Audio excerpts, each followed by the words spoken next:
Welcome to Running in the 70s, where we interview, meet, and get to know athletes of all kind who were running in the 70s. I'm your host, Matthew Kleinowski.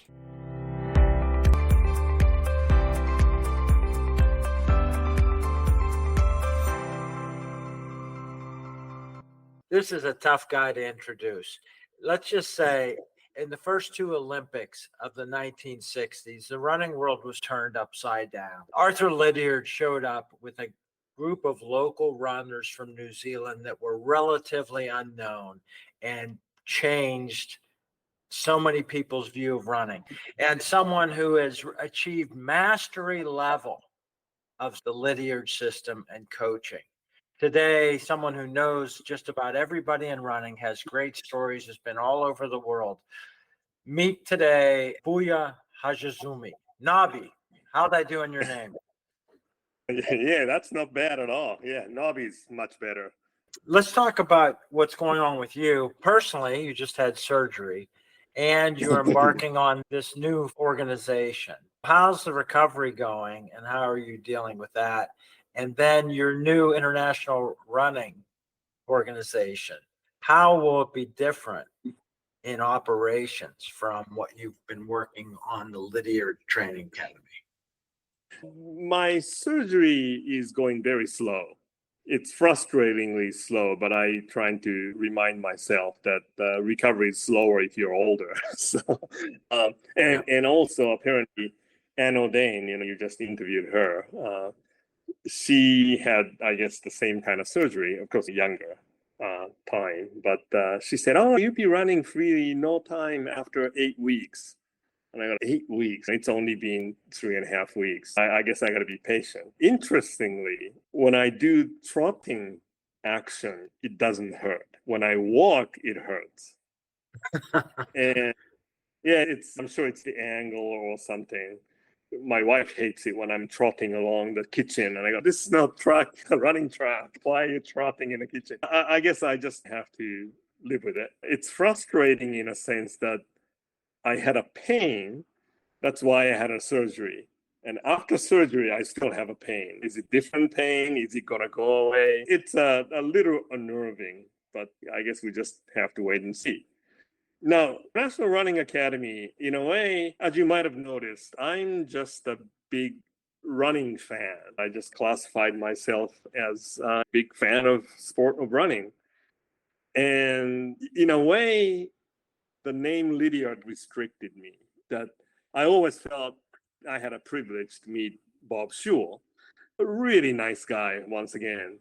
And I've posted his pictures or his bio and stuff like that. Peter Snell said one time, "Oh, Bob Schull, he's the complete opposite of Lydiard. And everything was interval, Igloy coached." So within the scope of Lydiard Training Academy, am I not supposed to talk about Bob Schull? How about Juan Turina? There's certain restriction I always felt like. So I wanted to expand and I want to get more into running in general. And of course, one of the guys said, my route is Lydiard, Bowerman, and Japan. And that's probably right. I do focus more on Lydiard athletes. I always try to pay attention to what's going on in New Zealand athletics because I know Arthur would have loved to. Would Arthur like to see this post on Facebook? So that's how I think about who I post. And the same thing with Bowerman.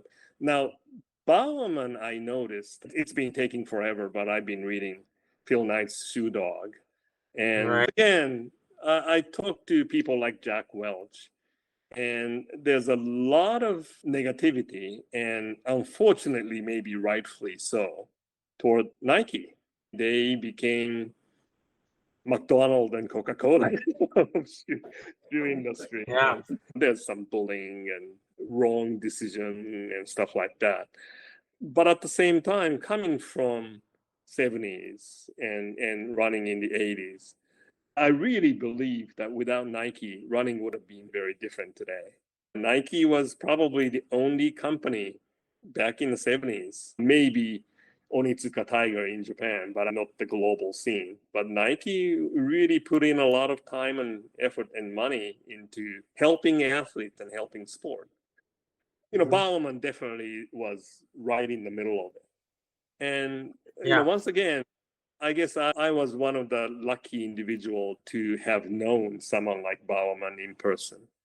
And if I could share what I've known about him or people like Lydiard or Quacks, or I guess I want to bring their human image down to everybody's level so they can actually see a glimpse of who they were, not just Lydia training and Bowerman waffle saw or things like that.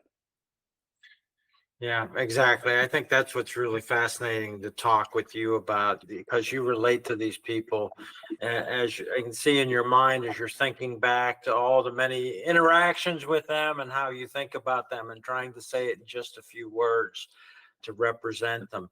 And of course, yeah, Nike, the Olympic trials in the middle of the 70s, and their shoe boom really helped shorter winning the trials, and everybody from Rod Dixon wearing their shoes, and they took over. And maybe they missed this whatever the newer wave of running is now, the boom. Nike hasn't participated the same way or in the same dominant way. The company diversified into other things, and basketball shoes and so many other things that are more key drivers. There's an athlete from Pennsylvania who was a 4-minute miler, Gary Martin, got an NIL with New Balance, and a key part of his contract was community service. And he talks about, when I wanted to sign the contract, I said, what's going to be involved here and how I get involved with the community. And of course, Salman and some of these other athletes are now getting contracts that involve that and bring lesser known names. Gary Martin didn't make the finals of the 1500 at the trials, although Salman's going to the Olympics. It's bringing these names a little forward. Maybe at age 20, 21, that could be a challenge too. The psychological management of athletes, when you're working with elite athletes, now have another thing on their plate: social media. You do need a team.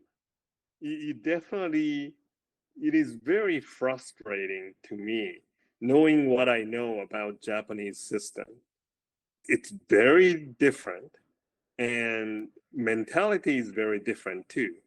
I don't know if it ever going to work in the US, but that would be something looking into the future, and maybe next however many more years that I could live, 10, 20 years. If I could somehow even modified form to bring that, if I can get some non-running related company to chime in, and let's face it, there are a lot of smart athletes, and they have to give up their brain to focus on running or Olympics or whatever in their 20s. And to me, it's a waste. And it's digressing a little bit, but once you have a corporate team or the team to help the athletes, and see, the problem in the US, you have good athletes, bunch of people, okay, help this guy. There's no way anybody can afford to have, the social media guy and the caretaker and the masseuse and nutritionist and yada, yada, yada. You're talking about 12 different people. Now, if you have they don't have the Tom Brady team. Yeah. But if you have 10 athletes and maybe one or two good ones, then having a dozen people to support the team actually becomes more realistic. In the US, good athletes, they win a race and they pick up their money. That's not how it works in Japan. You are still an employee of the company. So you still work however little it might be, 3, 4, 5 hours a day, but you still work in the office. The biggest advantage of this, you get hurt, you go back to the office. Company will still pay you. and Yeah. you're still on the team. So company would send you to get massage or treatment or whatever. You just don't train like other people. But in this country, if you get hurt, you're out of you're out of luck. You're Yeah. out of paycheck. Yeah. Athletics West may have been a bit like that in the 70s for some of those athletes. Ron Addison, as he was getting hurt at the end of his steeplechase career, was working in the office, and when he got great treatment from them, but when it ended, yeah, he had a soft landing. Michael Johnson's new track league does not look like it's going in the direction you would go. It seems to be, let's get the superstars signed. Yeah, yeah. Yeah, I guess they are focusing so much on revitalizing the sport. And to do that, you need superstar to begin with. They are not looking at developing superstar because it'll take 3, 4, 5 years. So they're not interested in that.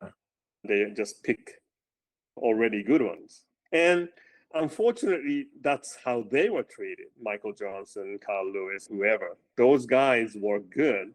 I actually had a talk with one of the, at the time, elite runners to maybe possibly help this kind of movement and up and coming runners. He actually basically said, hey, I worked my way up. Let them work their way up. I said, okay, well. Yeah, that kind of thinking is pretty common the world over in virtually every organization. Yeah. Yeah. Quite interesting. What is the status of the International Running Academy and launch? And are you going to scale up? It exists, but is there going to be Yeah. a publicity push, or are you going to? Well, how are you going to do that? I guess I need to make an official announcement. I picked some people to help me out as a board member, and I do have certain field of like athletic shoes, for example. There's a guy who knows a lot about shoes, and I know a lot too, but we can probably work together. A website really helps to have website and internet, have a page on shoes. And then we've been talking about racing in 80s. There's nobody better than the road racing in the 80s than Anne. Maybe talk more about racing, how she sees or how she saw the road races or the development of road races in the 80s. Of course, I guess I'm going to continue calling it Lydia training because what I know about correct training curtail Lydia training.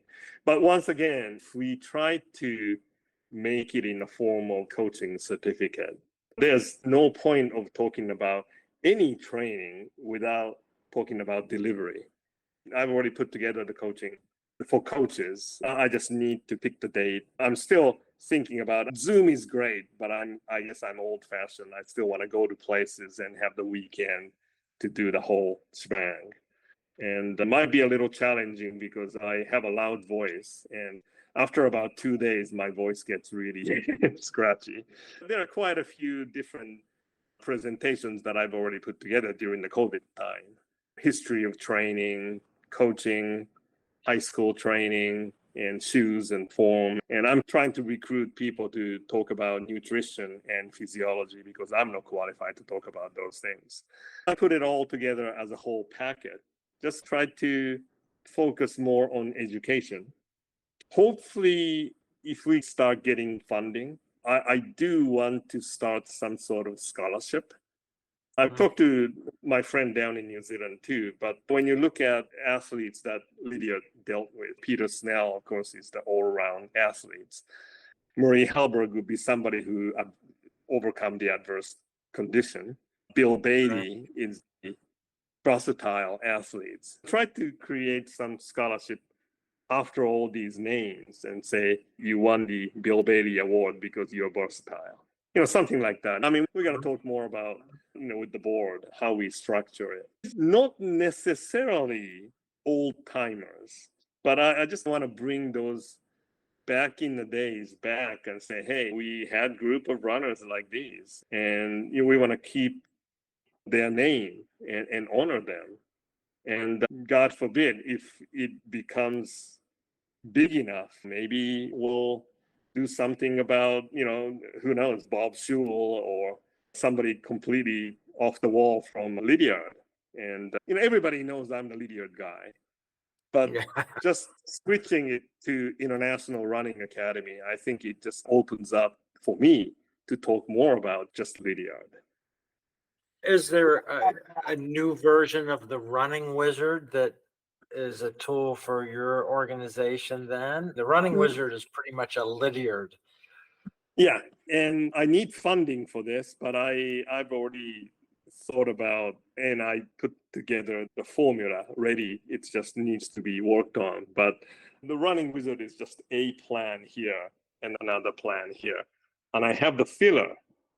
Basically, what you can do is fill up your 52 weeks throughout the year. And instead of buying one plan each time, just do monthly subscription or something. It's cheaper monthly. For example, you run a marathon and we have a recovery plan anywhere from 2 to 4 weeks, and you should have that. So there's a filler until you start the next one. And so that's you could say Running Wizard 2, but figure that it'll probably cost anywhere from 30 to 50,000 to do that. So, and I do have one other program about kids running. And once again, it'll involve some website, a little bit of a programming, but just to encourage young kids to participate, not just running. I was working on this alternative exercise equivalent of running a mile with Dick Brown. Just recently, I finished it. You could say, if you don't want to run, that's fine. Play basketball, 20 minutes equivalent to a mile. Swimming this and cycling this, that kind of stuff. So just get young kids to participate in any physical activity more. Well, you are very busy and continuing to innovate and build new things. Very cool. What about some of these people who have gone on, or at least their careers have ended, who are not known, that part of revitalizing the sport, somebody's going to make movies about some of these older coaches or older athletes? Who would be on your top 3 list of who we need to get somebody to make a movie about and bring into public consciousness in terms of the history of running? Yeah. Within my scope, one definitely would be Coach Bill Squires.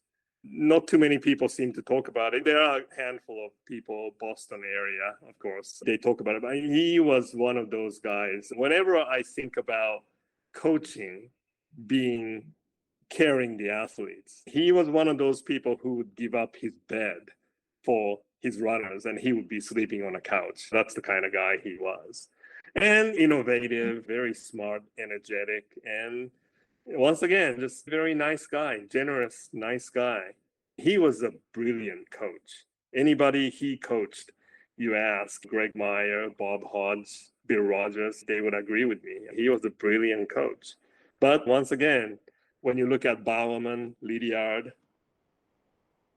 Squires, his name doesn't really come up. Yeah, Bill Squires is somebody that I've had a chance to get to know in person, and I guess very much underappreciated. Another one, I don't think he was underappreciated. I think there are a group of people who are very keen on doing something about it. Coach Igloy and Taboli. I know Jacqueline Hansen always talk about them.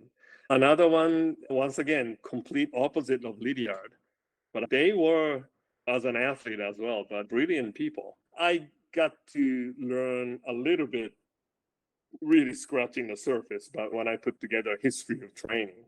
But that's also, very interesting progression of training. When you think about world record progress for 5,000 and even 10,000, there's a surge of records shooting up. It's all Igloy people and interval training.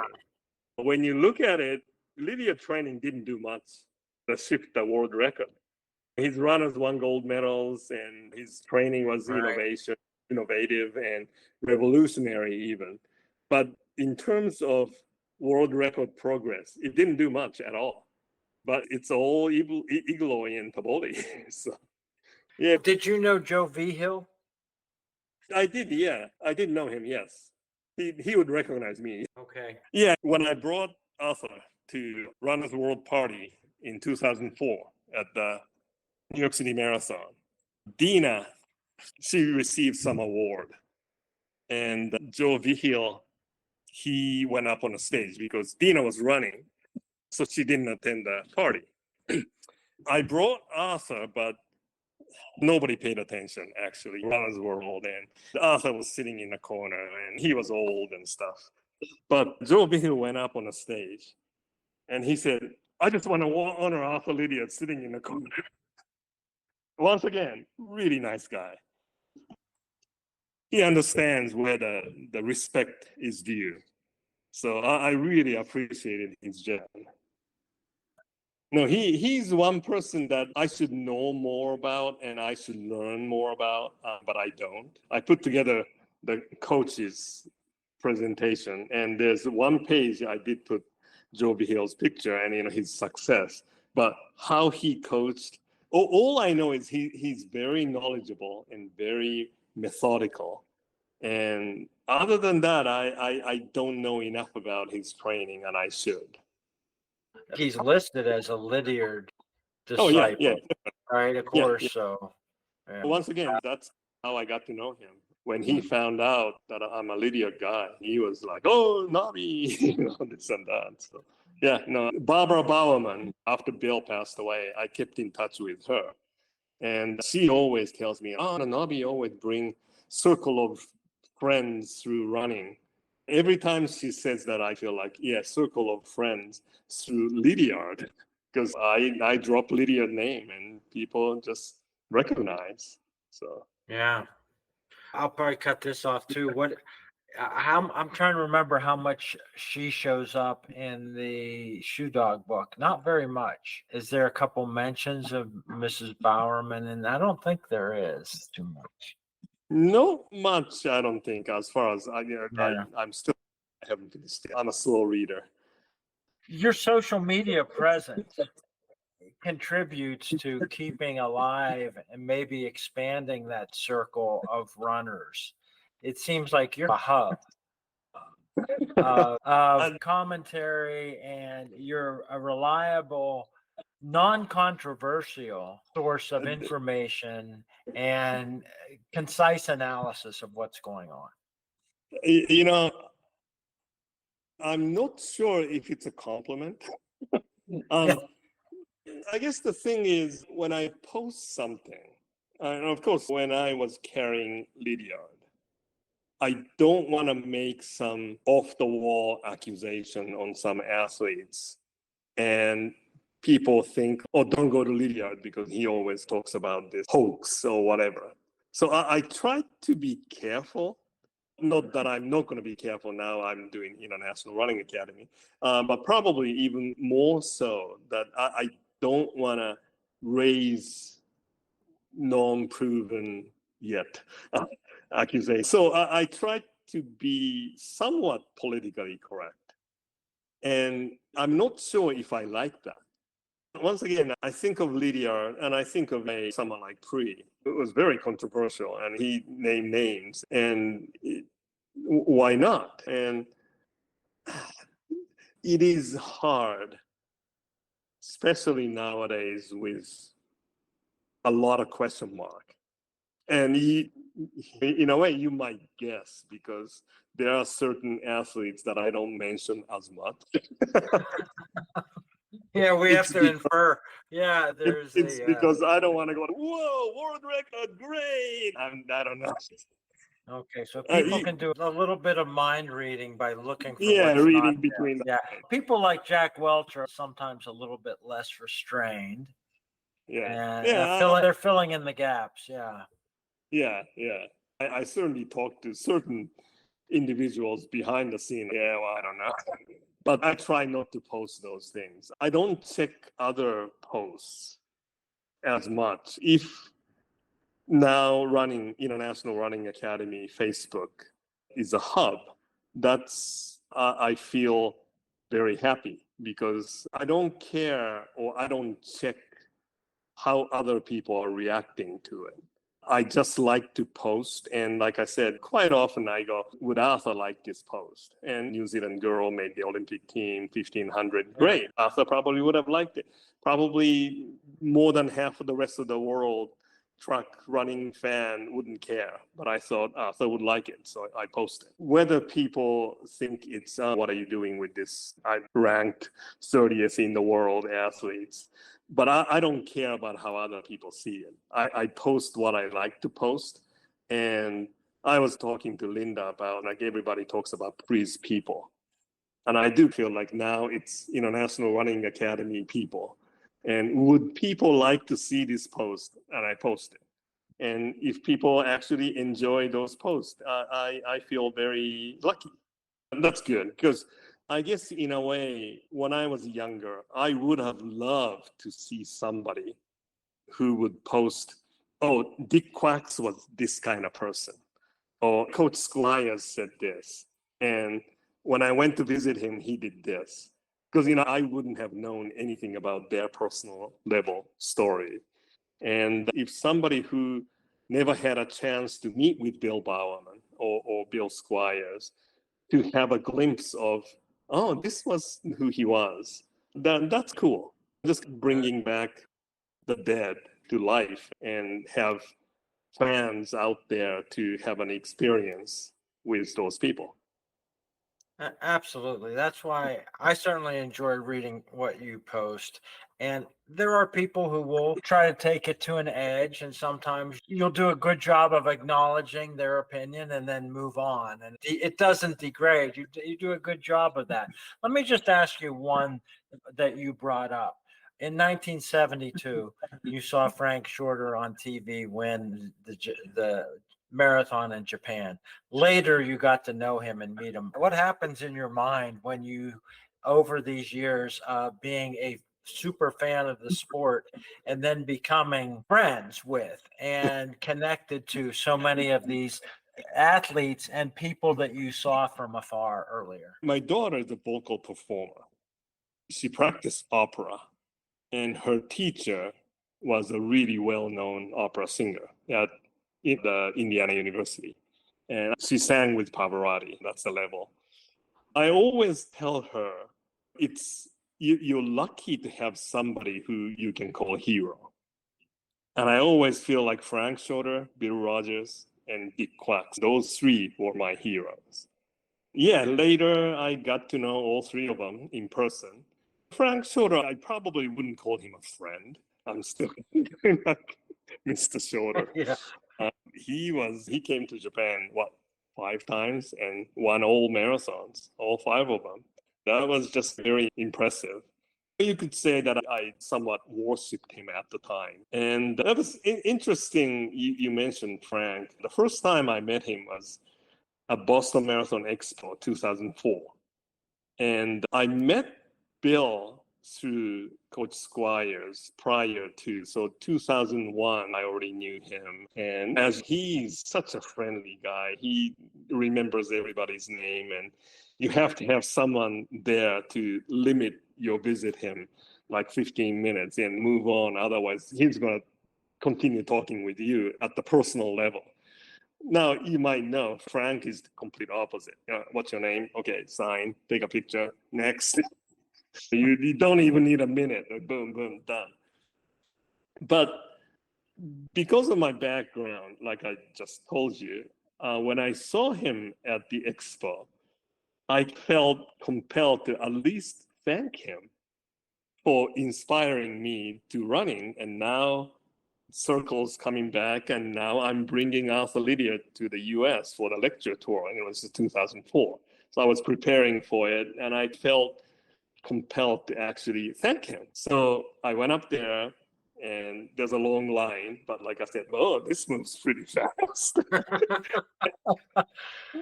My turn came up. I said, hi, I'm so and so, and I'm from Japan, and I'm actually organizing Arthur Lydia's lecture tour.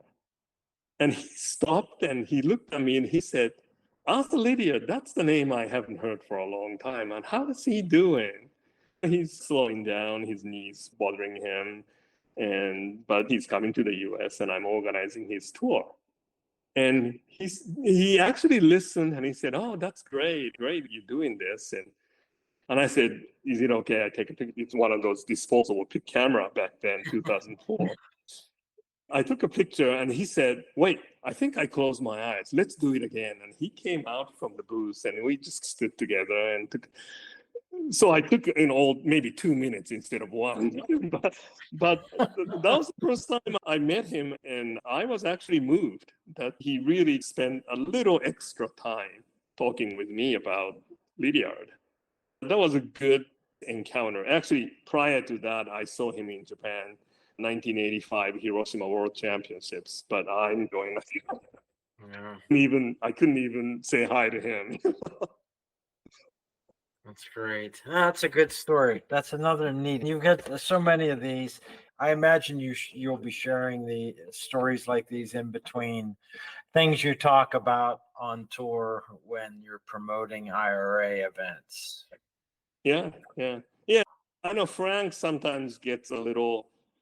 He could be off and on. He could be certainly not like Bill Rogers. He's not as personable. But there is a side like that. And when you see that, you do have a little different feeling about that individual. That's really a cool story. It's the first time I had seen and gone to press conferences with elite para athletes. They had the wheelchair 1500 during the main Sydney Games. That was an eye opening thing with the Paralympics talking about their training regimen. 1500-meter guy from France was training 6-8 hours a day. It Yeah, was just yeah. eye opening. Yeah, that's another interesting point because I would love to actually sit down with somebody who knows the speed skating, cross country skiing, and the wheelchair running, the kind of training they do. There's a speed skater I got to know through letsrun.com actually. I never actually finished the conversation, but he said he's a speed skater, pretty darn good one in Wisconsin. And of course, Wisconsin, I think, what's her name? Blair. Bonnie Blair, yeah. Bonnie Blair. Yeah, Bonnie Blair. He said, "Oh, I'm on the same group." And I said, "Oh, I would love to look into what kind of training they do. I'm doing this Lydiard." And the last email that I received him, he said, "Oh, you have no idea what kind of influence Lydiard had." How? I don't know. Another person listed on the Lydiard Training Academy site as a Lydiard benefactor is Tamaguchi, an ice Oh, skater. Yamaguchi. Yeah, the Christy Yamaguchi. Was that her running training for the ice No, skating? Or? she didn't run, but she worked on a stationary bike to raise her VO2 max. Her coach, by the name of Christy Ness, she's the member of International Running Academy Facebook. But her husband, Andrew Ness, he's a plastic surgeon, but he was a runner in Australia, and he was actually directly coached by Arthur when he was younger. When they took over Christy Yamaguchi's coaching, they figure short program at the time was 2 minutes. That's equivalent to running half a mile. And long program was 4 minutes, and that's equivalent to running a mile. So they tried to raise Christy Yamaguchi's VO2 max by doing stationary bike. And apparently, I don't have the exact number. Her VO2 max came up 48 up to 62 or something like that. Huh. And they told me Christy's comment was, I used to get tired of doing jump work after 20 minutes. Now I can do it for an hour. Wow, So, that's fascinating. Oh, I just want to mention one person to you because I am very good friends with Bill Bailey's son in okay. Austin. It's a hash house from hashing. I met his daughter when Right. I was talking to him. Yeah, she came home and just say hi level. The really interesting thing about Bill Bailey, I remember, I met with most of Lydiard runners when I was in New Zealand. And Bill Bailey and Barry McGee, they both ran at the time running in Arthur's EB shoes. Ray Puckett is the one who helped me understand idiot training. I literally go visit him every weekend, stayed at his place, and he would take me out for a long run and teach me what he did with training and stuff like that. But so he was running in different shoes other than EB, but he was doing Arthur's shoelace. And Bailey and McGee, they were running in Arthur's EB shoes, but they weren't doing Arthur's lacing. And I thought, that's opposite Gosh. interest.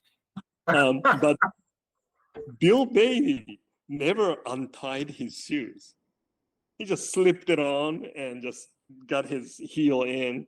And I said, you don't untie your shoes? No, you need to untie your shoes.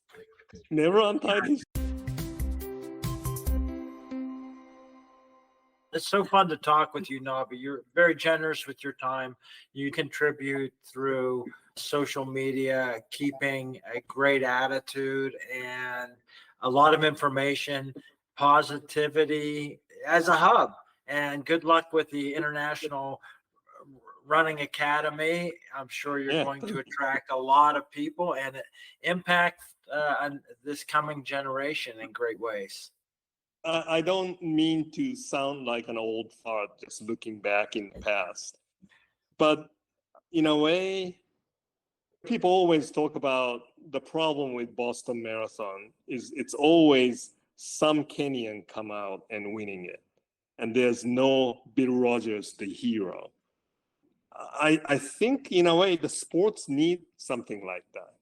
And it's out for everybody now. And God knows how many of them are actually clean. Like I said, and I don't sound like an old fart looking back in the 70s and 60s and even 80s, but we had really good run back then. And I think young people needs to know what was going on back then and how they were running and performing. And Bill Bailey, for example, he was telling me the story of when he came to the US to compete in indoor races. He can't sleep on the plane. And we changed the flight from LA to Hawaii to LA to this and that. And really tough condition and get out and run some hard races. And don't think that if you don't have $300 super shoes, you can perform. Hey, those guys are running barefoot.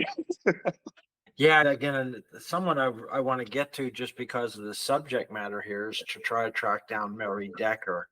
She seems to be well off grid. There are a few people who are friends with her, and maybe if I can get them to listen to a couple of her friends, she would agree to do it because I think the same thing. I got a lot of people commenting on the YouTube channel about Jerry Lindgren's interviews. I said, I'm here to let people say what they want, not to challenge them. You can challenge them, and there can certainly be a discussion, but there was quite a reaction to that. I'm not here as somebody to strike everybody down, but I like the discussion starting. Yeah, Jerry, he certainly does blow up some stories. Did you see that movie, Personal Best? It was a really stupid movie. Errol Hemming. Was it a hurdler? And was Kenny Moore in that? Yeah. Anyway, yeah. But there's a scene, I can't remember his name. He's supposedly playing, what's his name? Chuck Davis, the real hard-nosed coach. I think he coached Julie Brown. But Meryl Hemingway is running. I know she's got beautiful running form, actually. And the guy's being passed. And he's yelling at him saying, you just let that little pussy pass you, you little shit, or whatever. Whenever I hear Jerry Lindgren talk about, why can't you run 150 miles? I remember that scene. But at the same time, God, what a runner he was. Eating Russians when he was 18, and the tiny little runner running up against Ron Clark and all those guys. That's just incredible. I've never met him. I probably exchanged 2 emails with him. But once again, I go back to his coach, Tracy Walters. He lived in Spokane. Is he still alive? I think he still is. I think Or- he was at their reunion. They Yeah, had a right, thing for right. him last month. He was there. That's right. Yeah. And I met him because he coached Don Cardone before the Olympics. Don told me about Tracy Walters, a really interesting coach. And before I graduated and went back to Japan, he said, "Oh, you should meet him." So I did. Oh, you can just sense his love for Lindgren. And at the time, he was missing still. Nobody knew where he was. And he was just devastated that Lindgren went hiding. And to someone to make this really gentle old coach to love him, there's got to be good quality there. That's how I Yeah. look at it. So Yeah. it's not directly from Jerry, but yeah, this guy Tracy Walters, just you can feel that he was devastated that Jerry disappeared. Yeah, So walked away. Yeah. I tried to get somebody who organized some of that reunion with Coach Walters and said, and I haven't gotten a response. Just say, hey, is he able to speak on the phone or something? Could we just talk with him, just to hear him for 5 minutes or something? She hasn't gone back to me. last year, when we put together tax, I didn't get a penny from, at the time, Lydia Training and Academy. I don't pay myself. The whole idea of actually starting nonprofit is because I don't want to charge runners and coaches, because I know runners and coaches are poor. Now we do with Running Wizard, but I do want to get to the point where even all the clinics, if not scholarship, let's face it, no buck Rogers. So you got to make money somewhere. But I Yeah. want to have good donation coming in, so eventually I can do this clinic for free. You can, Uh, yeah. that's my goal. And if I get to that point, like I said, I want to do scholarship to honor some of the runners and coaches. And also here in Minnesota, that Gabby Grunwald died of leukemia. The awareness, Linda, she's doing something with the drunken driving. And I always talk to Linda about somehow I want to encourage inmate to do running program, just like Pri did. Oh, And yeah. so, yeah, those programs I would really like to do, and some of the money to help people like Algenov or Grunwald Foundation Yeah. or stuff. I do Yeah. want That's to, very cool.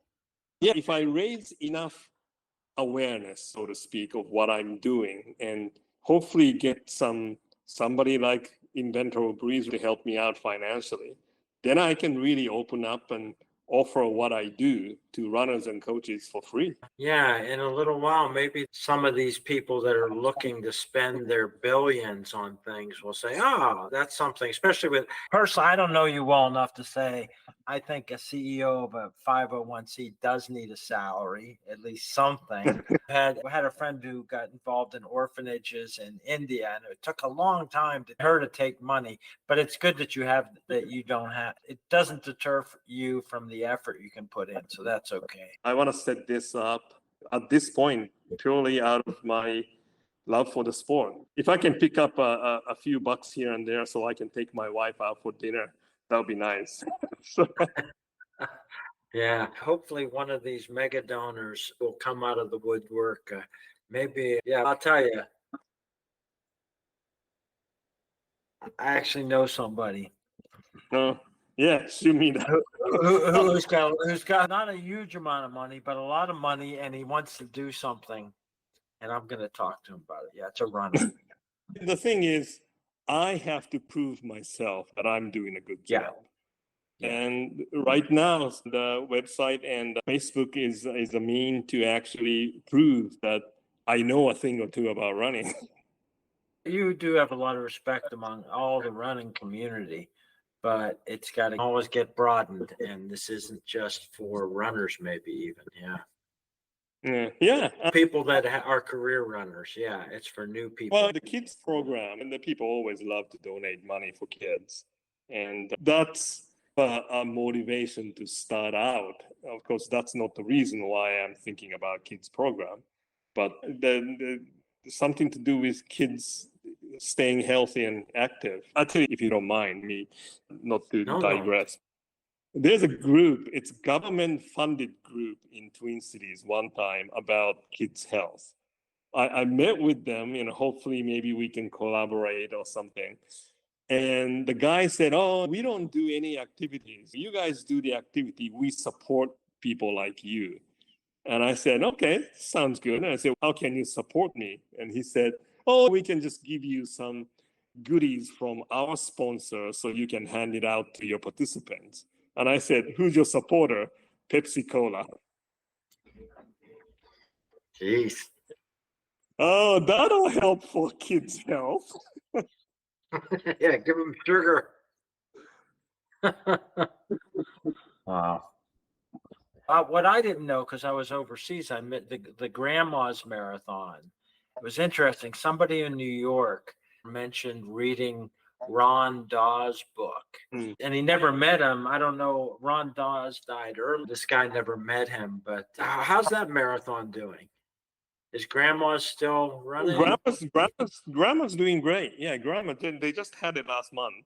They really do a good job. When they had the marathon on Beyond magazine, and they always rate the best organized marathon and this and that. And Grandma's marathon always ranked pretty highly. It's a very well organized race. And Scott Keenan, he's already retired as a director. But when he was a director, he talked about running a runner-centered race. And he was always caring for the runners, and he knows what runners want and needs and stuff like that. The only unfortunate thing is that it's way up in Duluth, and it's literally middle of nowhere.